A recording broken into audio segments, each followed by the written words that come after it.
Please subscribe చేయండి. శ్రీమాత్రే నమః. మీరు రోజుకో మంచి పనైనా చేయాలి. రోజులో ఒకరి ముఖం పైన చిరునవ్వును వెలిగించండి. మంచి పనంటే ఏమిటి? మహమ్మద్ ప్రవక్త నిర్వచనం ప్రకారం అయితే రోజుకొకరి ముఖం పైన చిరునవ్వును చిందేటట్లు చేయటం. ఆ పని మీరు చేశారంటే వారి ఆనందం మీ ఆనందంగా మారుతుంది. మీ ఆందోళన పటాపంచలవుతుంది. వాళ్ళకెలా మేలు చేయాలనే ఆలోచనైతే మన బాధను కూడా దూరం కావచ్చు.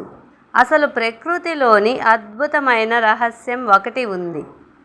ఎంత ఎక్కువ మందిని మనం సంతోషంగా ఉంచుతామో మనకు అంత ఎక్కువ ఆనందం లభిస్తుంది. ఎంత ఎక్కువ మందిని బాధ పెడతామో మనము అంత బాధ అనుభవించాల్సి వస్తుంది. ఇది వేదాంతము మాత్రమే బోధించలేదు, ఆధునిక సైన్స్ కూడా సమర్థిస్తుంది. ప్లీజ్ అక్షరాల ఆణిముత్యాలను సబ్స్క్రైబ్ చేయండి.